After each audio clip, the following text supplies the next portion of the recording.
identify siya kay Christ. Messenger siya eh. Ganon din si Barbanam, sumunod din siya kay Christ. Di ba? Follow me, sabi din ni Barbanam, as I follow Christ. Follow the messenger as he follow Christ, the Son of Man. Can you say amen? Hindi tayo malilihis. The last name that's been redeemed, that was put on that book.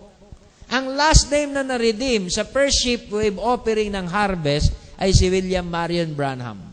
Siya yung first shipwave. Diba? Sabi nung, sino ba nagkwento? Saan ba narinig yun? Ilapar.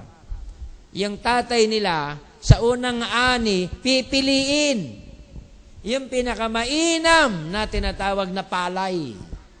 Yung pinakamakapal na bungkos ng palay. Pipiliin yun, ikukumpara from the rest. Bakit pipiliin? Yun ang tawag doon ay first fruit. Itatabi yun. Magiging modelo yun. Magiging example yun. At yun ang magiging similya. O yung tinatawag na pararamihin. Can you say amen? Patutubuin yun. Pag dumami na yun, yun na yung iahasik sa sowing. Diba? Naalala niyo mga magbubukid ba kayo? Diba? Ganon yun? Lalagay muna yon sa tinatawag na patutubuin muna, mga ganyan. Ilang araw ba yon? O ilang buwan bago gumanon yon? 3 weeks yata, no? Mga ilang araw o 1 month. Bago gumanon. Pag tumaas na yung damo nun, kukunin na yon, tapos iaano na dun sa tunay na ano. Pag tubo nun, many-membered body na yon. Yun na yung harvest. Can you say amen? Kaya nagsimula ng 1963 ang harvest. Can you say amen? Naganap ang harvest. Kaya he comes to claim what he redeemed. Wala namang ibang i-claim eh. Kung hindi yung na-redeem, saan? Sa 6th seal. Can you say amen? Sa plan of redemption. Kasi ang 6th seal ay purging seal. Lahat ng i-redeem, ando doon ang tinatawag na redemption plan under the 6th seal. Ang 7th seal ay claiming. He come to claim His own. Can you say amen? Na-identified siya sa kanya mga pinili. Kaya sabi nga He comes to claim what He redeemed. And it might be a strange time. Did you ever think people will go right on preaching? Mga kapatid, ito po masela na quote. Kasi po, ang iba minsan na may mix up. Hindi ito hindi ito ma-connect. Diba? Sasabihin ng iba, paanong redemption is over? Pwede pa palang mag-preach. Pag nagpipreach ba, ibig sabihin, nire-redeem mo ba ang tao? No. Hindi mo kayang i-redeem ang tao sa pamamagitan ng preaching. It is Christ alone. Amen? Hindi mo pwedeng i-work out ang sarili mong salvation o i-redeem ang sarili mo. Adam, sabi nga, he cannot redeem himself. Because he himself is a sinner. Diba? Hindi niya kayang i-redeem ang sarili niya. Maging si Barbanam, hindi niya kayang i-redeem ang sarili niya. Can you say amen? Nasa pamamagitan ng preaching, i-redeem mo mga kapatid ang tao. No. Hindi ikaw ang redeemer eh. Ang redeemer si Christ.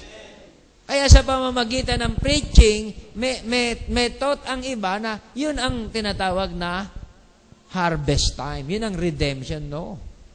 Diba? Ang redemption naganap sa seals.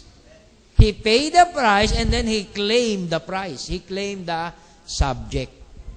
Wala kang ginawa doon. Ang ginawa mo lang doon, naniwala ka na ikaw yung binhi. Diba? Hindi ka tumulong. Tinulungan ko ang Panginoon para ma-redeem ako. Hindi kailangan ng Diyos ng tulong mo. Binaitan ko sa simbahan para ako ma-redeem. Sinipagan kong mag-aten-aten at wag umabsent para ma-redeem ako. Nagkawang gawa ako para ma-redeem ako. Ay, mali yun. Sabi ng Biblia, it is not he that willeth, it is not he that runneth, it is God that showeth mercy. By grace you are saved, not of your own selves. Wala kang dinagdag. Kaya, yung thinking, magpipreach pa pala eh. O so, hindi pa wala pang harvest. Diba? Ang subject ko kahapon, harvest time is over. Kasi alam kong may nagdududa pa, mga kapatid. Kaya sa aking topic, question mark, over. Can you say amen? Naunawaan nyo, mga kapatid? Kung i-direkta mo, baka sila mahulog sa upuan. Over na pala uwian na tayo. Baka ganun ang isipin nila. Dahil hindi pa nila naintindihan kung ano ang ibig sabihin ng redemption. Redemption is to buy back. Ikaw ay binili, pabalik. Kaya nung mabili ka na, nabayaran ka na sa krus, na-claim ka na, dahil sa 6 seal na buksan ng selyo, na-claim ka na, wala ka ng problema. Tapos na ang lahat doon. Anong gagawin natin? Ito'y confirmation na lang. Ang preaching ng tinatawag na third pull ay confirmation na lang na hindi ikaw yung wicked. Na ikaw yung na-redeem. Hindi yung third pull, ni-redeem ka. Hindi ganon, mga kapatid. Yung third pull, kinonfirm sa'yo na ikaw yung na-redeem sa seals. Can you say amen? Kagaya sa opening ng seals, sabing ganon ni John, sinong makapagbubukas? Sinong makapagkakalag at makatitingin sa selyo? Pero naisagawa na ni Kristo yon 33 AD. Di ba siya yung nagpapako sa krus? Ama ko, di ba? Naisagawa niya na yun. Pero hindi pa na i-confirm kay John. Can you say amen? Kaya nung dumating siya, anong tawag dito? Kinuha ang libro sa kanang kamay ng nakaupo, na-confirm na yung karakter ng 33 AD na nagpapako ay tama, siya nga. Ganon din tayo, mga kapatid, nang mabuksan ng selyo, na declare yung mga names, yung mystery, yung mga iwaga na tinanggap natin na nasa atin, at yung preaching, confirmation na ikaw yun. Can you say amen? Confirmation na ikaw yun. Nakuha nyo, mga kapatid, kasi po para tayong denomination uli na magpipreach uli ako, isa-save ko siya. Hindi po ganoon, mga kapatid, itong panahon na to. Lahat ng i-redeem ay nando doon lahat sa seals. Walang pwedeng idagdag. Kaya nga sabi dito, ito, malinaw. He comes to claim what He redeemed. And it might be a strange time. Did you ever think? Ito na. People will go right on preaching. Jesus loves you. Go on preaching. The church will go right on even thinking they are getting people saved. Oh, through my preaching, the people is getting saved. See? It's too late then. It's all over. See, and the message will go to the totally lost. Yun na palang mangyayari just like it did in the days of Noah. Parehong senaryo, 7 days in the ark.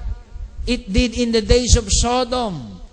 Can you say amen? Yung son of man na nag-stay kay Abraham. Tapos yung 2 angels nagpunta doon sa Sodom and Gomorrah. Jesus Himself, His third stage of His ministry, He went and preached to the souls that were eternally lost.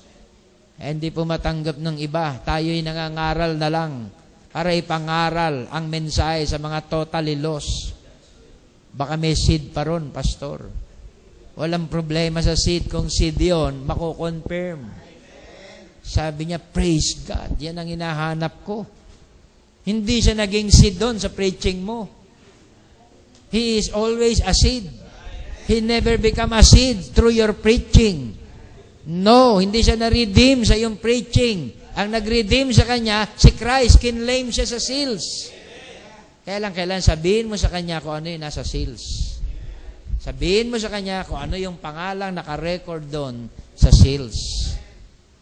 Pag narinig niya yon at tugma sa kanya yon, sasabihin niya, Amen, brother. Amen, sister, sa iyong mga patotoo. Can you say amen? So, hindi tayo kagaya nitong mga taong ito. They're getting people saved. Oh my, it's too late then. It's all over. Ano yan, gagasta ka ng libo-libo, magkakanda ka ng outdoor crusade, at aagawan mo pa ng problema sila Eddie Villanueva, agawan mo pa ng problema sila Billy Graham sa pagpipreach. Somebody has to do it. Amen? Kaya makita po natin, napakahirap po na ang ipinagagawa sa iyo ng Diyos ay winnowing, tapos babalik ka uli sa